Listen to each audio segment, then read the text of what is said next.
아동문학가 이호덕 선생님이 경상도 산골 초등학생들의 글을 모은 책에 나온 한 초등학생의 시를 소개해 드리려고 합니다. 제목은 엄마의 난닝구, 배한권. 난닝구가 뭔지 아시죠? 네. 작은 누나가 엄마 보고 엄마 난닝구 다 떨어졌다, 한 개 사라 한다.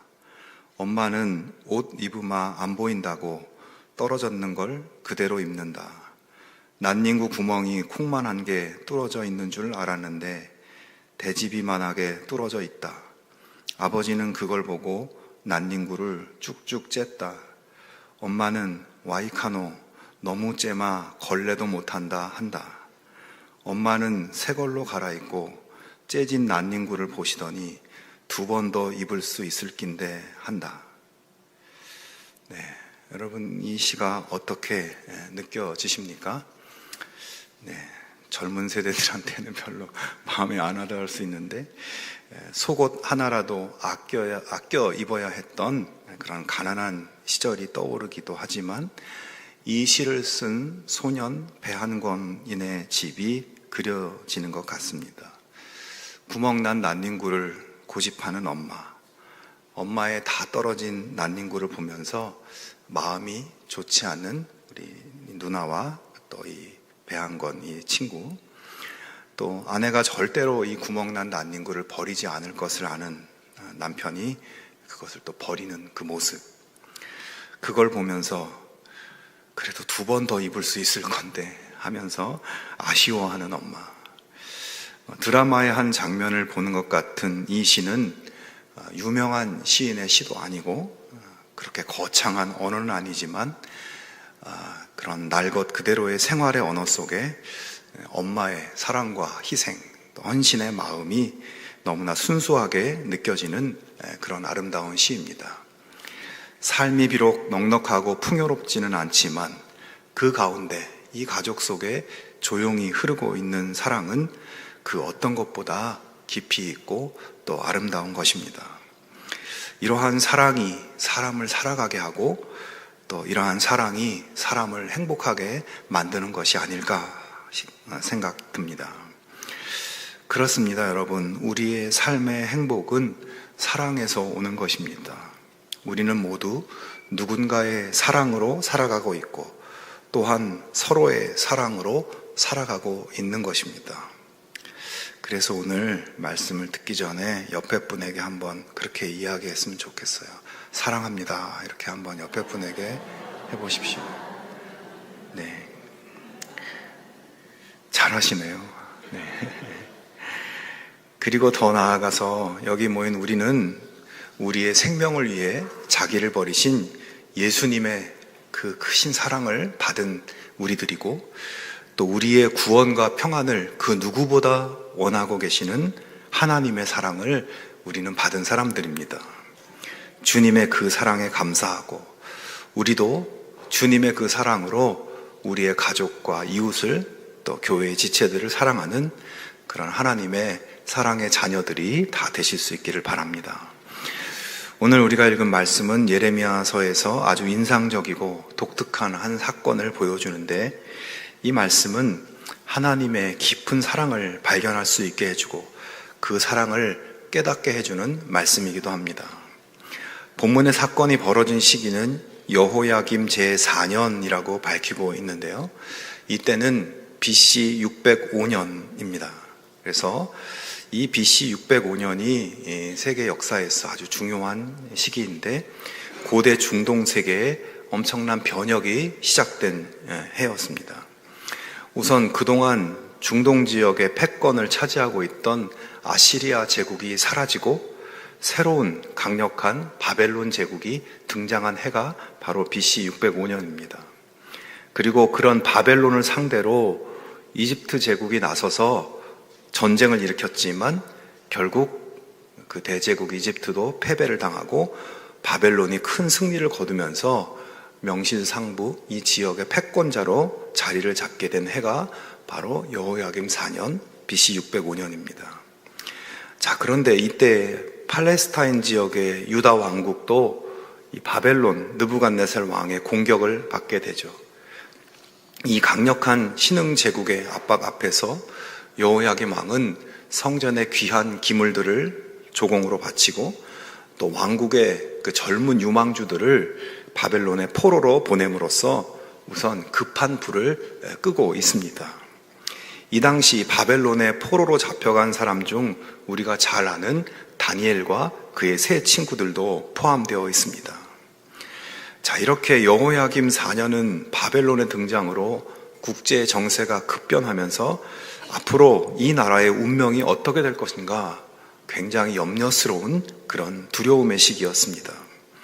자, 그런 상황 속에서 하나님께서는 예레미야 선지자에게 이전에는 볼 수 없었던 특별한 명령을 내리십니다. 2절을 한번 보면 너는 두루마리 책을 가져다가 내가 네게 말하던 날 곧 요시아의 날부터 오늘까지 이스라엘과 유다와 모든 나라에 대하여 내가 네게 일러준 모든 말을 거기에 기록하라. 자, 예레미야는 요시아 왕 13년부터 활동을 시작했는데 하나님은 그때부터 지금까지 내가 너에게 전하라고 해준 그 모든 말씀을 두루마리 책에 기록하라 명령하십니다. 자, 그동안 예레미야는 하나님의 말씀을 구두로 선포해 왔습니다. 하지만 지금 이 위기의 상황 속에서 하나님은 새로운 말씀을 주는 것이 아니라 그동안 했던 말씀들을 다 기록하라 하십니다. 자, 여러분, 오늘 본문의 이 상황은 어찌 보면 하나님께서 참으로 번거로운 주문을 하고 계신 것입니다. 지금까지 전한 말씀을 다 기록하라고 하시는데 당시 예레미야가 활동한 기간은 약 20년 정도 되었습니다. 자, 20년 동안 주신 말씀을 어떻게 다 기억해서 기록하라는 것일까요? 저도 목사로서 사역을 시작한 지 20년이 넘었는데 하나님이 저에게 그동안 했던 설교를 다 기억해서 기억에만 의존해서 한번 써봐라 한다면 저는 아마 못한다, 하나님 그건 못합니다 라고 할 것 같습니다. 물론 지금이야 컴퓨터로 다 저장할 수 있는 시대이지만 기원전 600년 그 시절에 예레미야 선지자가 20년 동안의 말씀을 어떻게 기억해내서 그것을 일일이 기록했을지 상상이 가지가 않습니다. 하나님이 예레미야에게 너무 당황스럽고 또 힘든 일을 시키고 계신 것이죠. 성경학자들은 아마도 예레미야의 말씀이 처음에는 구전의 형태로 전해지다가 아마도 조금씩 1차적인 기록이 이루어지지 않았을까. 그래서 그렇게 1차적으로 기록되어 있는 것들을 취합해서 잘 정돈하고 수정해서 그리고 그렇지 않은 것들, 기록이 없는 것들은 기억을 더듬어서 그걸 모아서 작업을 한 것이 아닐까. 그렇게 학자들은 추정하기도 합니다. 하지만 이것은 그냥 추정일 뿐 명확한 근거는 확인할 수 없는 이야기죠. 자, 그런데 하나님께서는 왜 이렇게 힘든 작업을 시키신 것일까요? 여러분, 하나님께서 말씀을 기록하라고 한 것은 단순히 말씀을 책으로 만들어 잘 보존하기 위함이 아니었습니다. 6절에 보면 예레미야는 자신의 동역자인 바룩에게 한 가지 부탁을 하는데 그 기록한 하나님의 말씀을 들고 성전으로 가서 거기 모인 백성들에게 그 기록한 말씀을 낭독해서 들려주라고 하는 부탁을 합니다.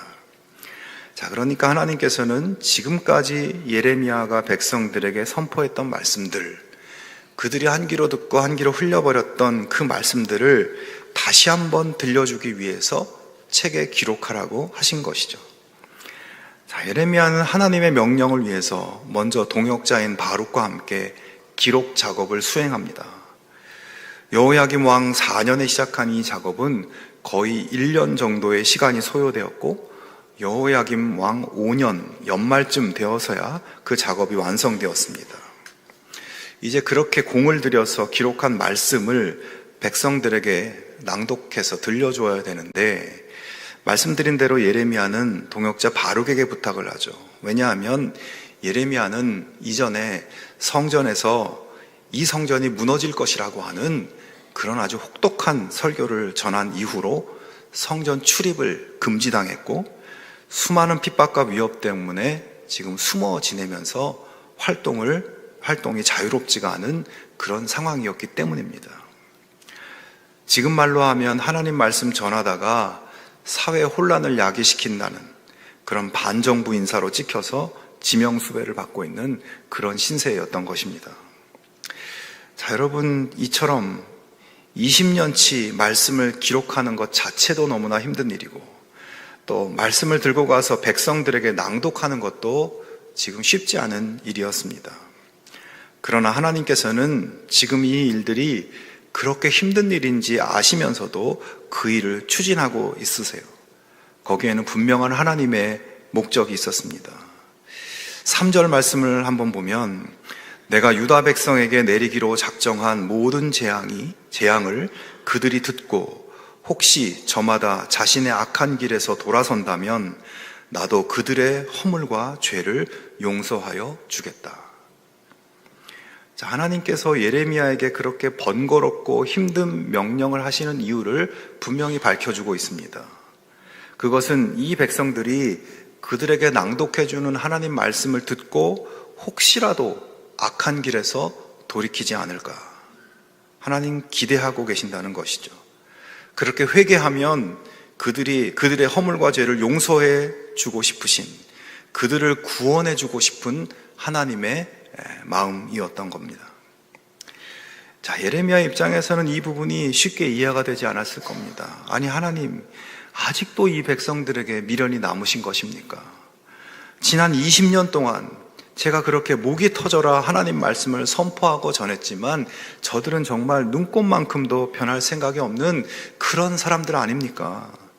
지금까지 생존할 수 있었던 것이 하나님 은혜 때문인 것도 모르는 저런 배은망덕한 자들, 하나님이 얼마나 많이 참아주시고 지금까지 얼마나 많이 기다려주셨나요? 그리고 이제 이 나라가 정말 풍전등화인데도 그들은 꿈쩍도 하지 않고 있습니다. 하나님 저들에게 다시 말씀하신다고 해도 그들은 듣지 않을 것입니다. 그러나 여러분, 하나님의 생각은 달랐습니다. 여전히 포기하지 않고 계신 것이죠. 아니야, 이번에는 다를지도 몰라. 그들이 의지했던 대제국 이집트도 힘을 잃었고 저 강력한 바벨론이 압박해오는 그야말로 막다른 골목까지 이제 그들이 몰렸으니까 이제는 혹시 내 말을 듣고 그 악한 길에서 돌이키지 않을까? 그런 마음을 가지고 계셨던 것입니다. 여러분, 하나님은 그런 기대를 가지고 어떻게 해서라도 그들에게 말씀을 들려주기를 원하셨습니다. 하지만 하나님의 종 예레미야는 숨어져 있는 상태였고 그가 직접 전할 수 없게 되어버린 상황에서 안 되겠다, 그동안의 말씀들을 기록해라.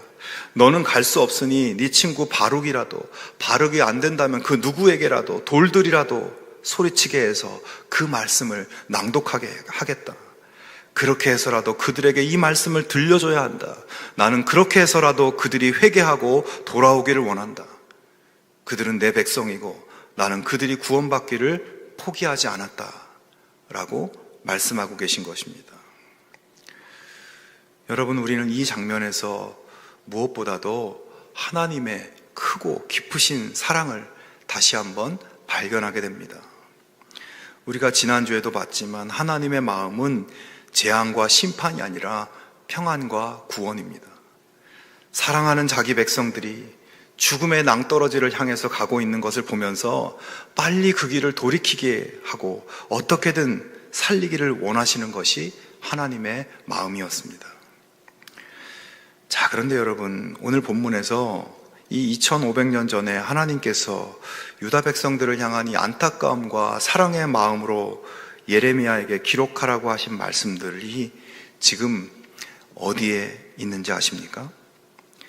바로 우리가 보고 있는 예레미야서가, 여러분의 손안에 있는 성경책 속에 예레미야서를 펼치면 2500년 전 예레미야가 어렵게 기록한 바로 그 말씀을 그대로 볼 수 있는 것입니다. 우리는 오늘 이 성경을 통해서 그것을 최초에 기록했던 예레미야와 바룩의 그 땀과 눈물을 느낄 수 있고 그것을 백성들 앞에서 낭독할 때의 간절한 목소리를 들을 수 있으며 그들에게 말씀을 들려주기를 간절히 원하신 하나님의 사랑의 마음을 우리 성경의 책을 펼침으로써 경험할 수 있는 것입니다. 그러므로 여러분, 예레미야에게 기록하여 낭독하라고 하신 말씀은 그 당시의 유다 백성들만을 위한 것이 아니었습니다. 시간의 담을 넘어 그 후에도 죄의 길에서 헤매는 수많은 사람들이 구원과 평강을 주는 하나님의 말씀을 들을 수 있기를 하나님은 원하셨고, 그리고 오늘 수많은 시간과 공간의 한계를 넘어서 우리에게까지도 이 말씀이 들려질 수 있게 하신 것입니다.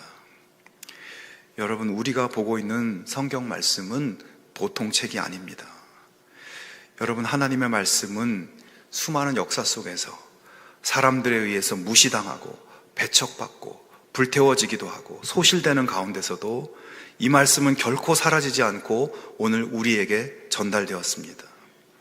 그리고 영원히 하나님의 말씀은 더 넓게, 더 강하게 퍼져나갈 것입니다.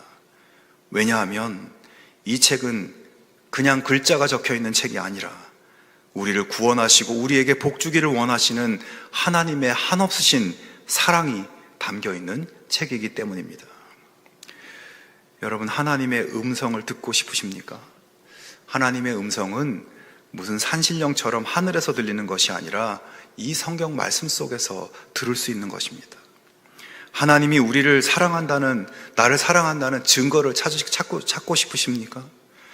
우리가 들고 있는 성경이 죄로 말미암아 죽음으로 가고 있는 우리를 하나님이 얼마나 사랑하고 계신지를 보여주는 사랑의 증거입니다. 여러분, 하나님의 사랑을 느낄 수 있는 이 성경 말씀을 우리도 사랑할 수 있기를 바랍니다. 사랑해서 곁에 두고 읽고 또 읽으면서 우리에게 구원을 주기 원하시고 우리에게 복을 주기를 원하신, 그래서 그 말씀을 들려주기를 그토록 원하셨던 하나님의 사랑에 잠겨볼 수 있기를 바랍니다. 성경을 읽으면서 우리의 곤고한 영혼과 마음에게 하나님의 사랑의 음성을 여러분 들려줄 수 있기를 바랍니다. 여러분, 그렇게 우리가 하나님의 사랑을 매일매일 느끼며 살아갈 때 그 사랑이 우리의 삶을 복되게 변화시키는 것입니다. 우리의 모두의 삶이 하나님의 사랑에 살아있는 증거가 될 수 있기를 바랍니다. 말씀을 통해서 여러분의 삶이 하나님 은혜와 복이 충만하게 넘치는 그런 삶 되기를 주님의 이름으로 축원합니다. 이제 예레미야와 바룩은 1년 동안 밤낮 쉬지 않고 지난 20년간의 말씀을 낱낱이 두루마리에 기록해서 책으로 완성했습니다. 예레미야는 바룩을 통해서 이제 그 말씀을 낭독하도록 합니다. 특별히 이 말씀이 백성들뿐만 아니라 왕에게 들려지고 왕이 변화돼서 국가적인 회개 운동을 시작하기를 바라고 있었습니다. 말씀이 왕 앞에서 낭독되도록 만드는 것이 쉽지 않은 상황이었지만 우여곡절 끝에 왕 앞에서 두루마리 책이 읽혀지게 되었습니다. 자, 그런데 낭독된 말씀을 듣게 된 여호야김 왕은 어떤 반응을 보였을까요? 21절부터 23절 말씀을 한번 보겠습니다. 왕이 여후디를 보내어 두루마리를 가져오게 하매 가져다가 왕과 왕의 곁에서 모든 고관의 귀에 낭독하니 그때는 9째 달이라. 왕이 겨울 궁전에 앉았고 그 앞에는 불 피운 화로가 있더라. 여후디가 서너 쪽을 낭독하면 왕이 면도칼로 그것을 연하여 베어 화로 불에 던져서 두루마리를 모두 태웠더라. 자, 정말 상상하기 힘든 행동을 이 사람이 하고 있는 것입니다. 지금 여호야김 왕은 자기 앞에서 낭독되고 있는 이 두루마리 책이 하나님께서 예레미야를 통해서 주신 하나님 말씀인 것을 알고 있습니다. 그런데 그 말씀을 한 서너 쪽 낭독을 하면 잠깐 멈춰 세워서 칼로 두루마리 책을 찢어서 베어내서 불에 던져 태워버리고, 또 다시 서너 쪽을 낭독하면 또 멈춰서 칼로 베어서 불에 태워버리고, 그런 식으로 두루마리 책 전체를 다 태워버렸다는 것입니다. 그리고 24절과 25절에 보면 왕이 그 모든 말을 듣고도 두려워하거나 옷을 찢지 않았고 다른 신하들이 책을 불사르지 않도록 말려도 묵살해버리고 책을 다 불태워버렸다고 말씀합니다. 정말 최악의 참담한 반응이었어요. 자, 자, 여러분, 그런데 여기서 이 극악한 반응을 보인 여호야김 왕과 대조되는 한 인물을 살펴보려고 합니다. 오늘 본문이 시작되는 1절에 보면 유다의 요시야 왕의 아들 여호야김 제4년에 이렇게 시작하고 있습니다. 사실 오늘 말씀은 여호야김 제4년에 벌어진 그 사건이 중심이기 때문에 1절에서 굳이 요시야 왕을 들먹일 필요가 없는 상황입니다. 하지만 1절 말씀에서 굳이 요시야 왕의 아들 여호야김이라고 하면서 요시야 왕을 한 번 더 언급하고 있어요.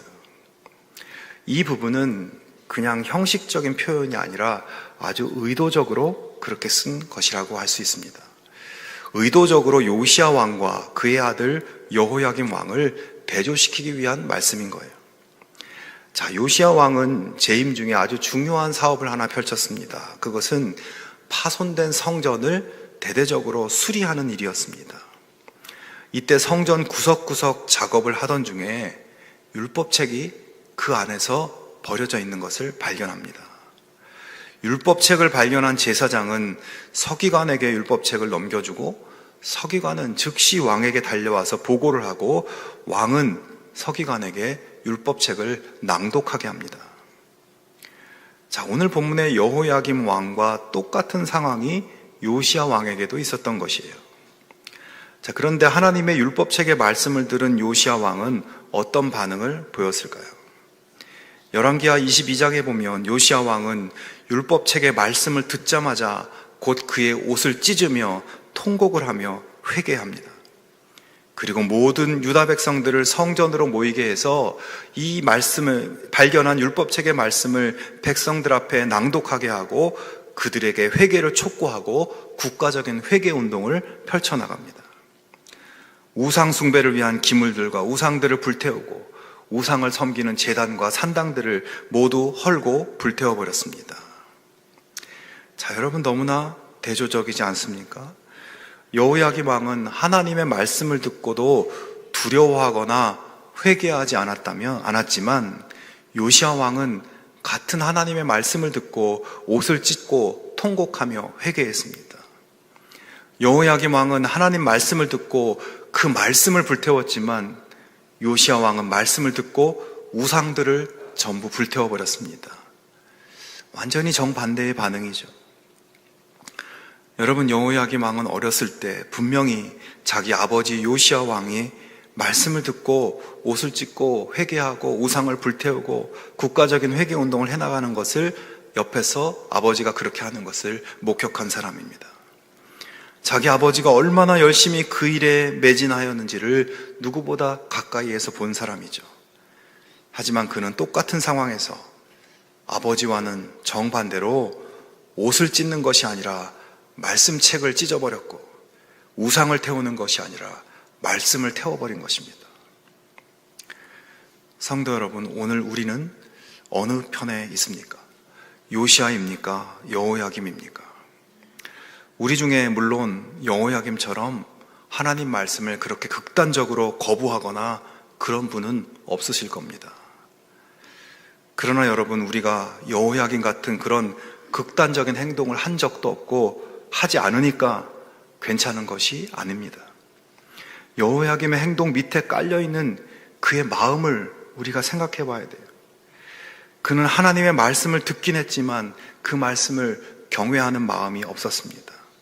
말씀을 신중하게 진지하게 듣는 마음이 없었습니다. 그 말씀에 담긴 하나님의 뜻과 하나님의 생각을 헤아릴 그런 마음이 없었습니다. 자기와 상관없는 것이라고 생각했습니다. 오늘 우리는 그런 여호야김을 보면서 내가 여호야김 같은 마음으로 말씀을 대하고 있지 않은지, 나는 하나님 말씀을 어떤 마음으로 대하는지 깊이 점검해 볼 수 있기를 바랍니다.